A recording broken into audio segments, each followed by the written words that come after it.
Well, we're out at the stream that we'll be fishing. This is Trout Run Creek. I want to show you real quickly something not to get when you're getting your equipment. This is one of those rods and reels that you can pick up for $10 at your local convenience store or discount store. You really want to avoid this because you really do get what you pay for. This is a bait casting reel, but what it's made of is really poor workmanship, plastic, and very soft metals. So basically, this is not worth your time. It'll cause you more frustration than you could imagine. That was a gift to my daughter at one point. This is, I talked a little bit about different kinds of rods. This is a spinning reel, and it has a rod that you hook the reel underneath it. You simply open the bail. This front piece here that catches the line is called the bail. You open it manually, and then when you reel, it closes the bail. And these are real durable, and they don't cause a lot of line wear. The kind of reel that most of us are familiar with is this kind of a reel. And this is a good starter reel right here. This is a Zebco 33. It's of the same genre as that bait caster that was on the cheapie. It's a step up, and they're a durable reel. This is what I started with when I really got serious when I was about 11 years old. It's a Zebco 33.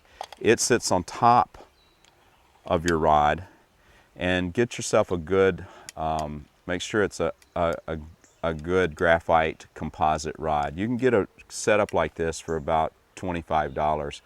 And it's a good way to start. Easy to cast. You press down the button. When you push it all the way down, it sets a brake. When you let off, it lets the line out. And then when you start to reel, it clicks a pin up, and that pin that's inside catches the line, and you reel it up. So that's a little bit about reels. Now I'll talk to you just a tiny bit about lines. This is a monofilament line. It's what most of us saw when we were kids growing up. It's a single strand line, and it's opaque, it's kind of clear, and it's a really good line to use. A lot of guys like it because it's really smooth. A lot of people who fish like it. It's really smooth. It does have a little bit of stretch to it, and it also gets a little bit weak at the knots. It's hard to tie a knot in monofilament that does not make the line weak. However, it doesn't wear out your reel, and it doesn't wear out the eyes or the loops on your rod very quickly. But the one type of line that I really like to use is the more modern line. This is a braided line, and it's a modern line. It's actually thinner than monofilament, and it has many strands that are braided together. And I use a gray because it's really hard to see the gray and the darker colors in the water. Also, when you buy, say, 6 or 8 pound, this line is rated to be 6 or 8 pounds of pressure can be put on it without breaking, but most of your braided lines can really take twice that much without breaking, twice that much pressure. It works really nice for a young fisherman because if you get hung up and you're trying to get your bait out of a tree limb or off the bottom, this line can hold up better than the monofilament. So I really recommend you get a good braided line. It does wear the ceramic eyes out faster, but most of us are going to upgrade our rods. It's probably in the life of your reel and in the life of your line not going to make any difference. So I really highly recommend a 6 or 8 pound braided line.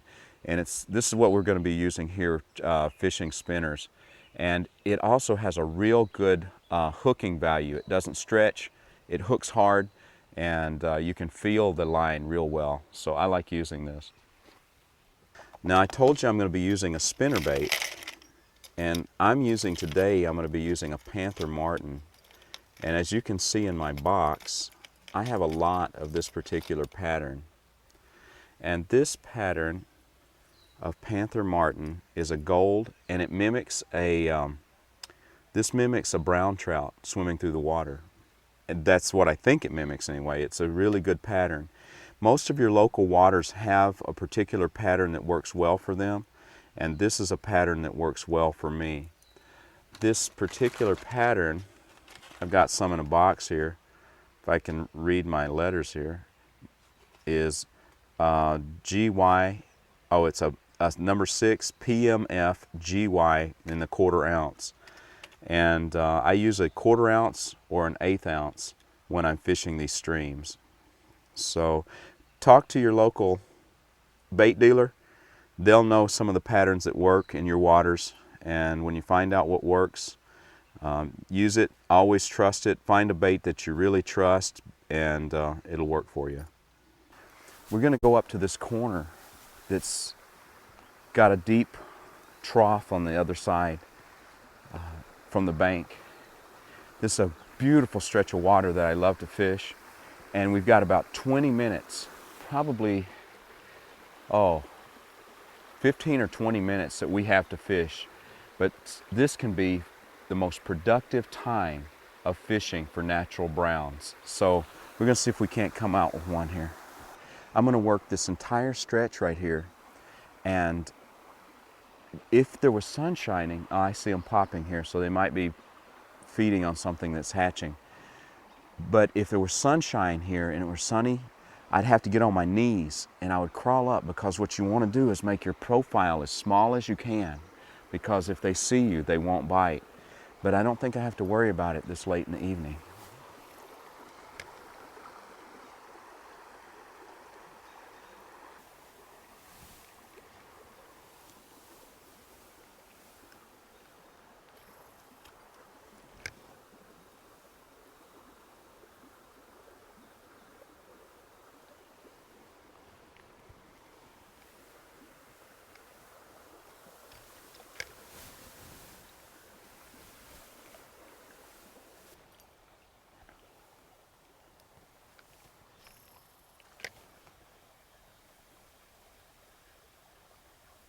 Oh, there he is.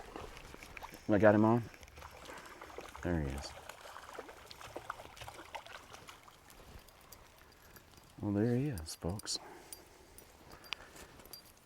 He's that's a brown, natural brown right there. He's about 10 inches long, maybe 9 or 10 inches long. And I'm going to let him go.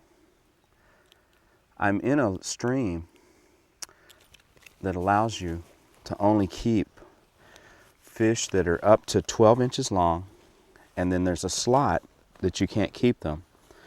The slot is between 12 and 16, so that there can be more trophy fish.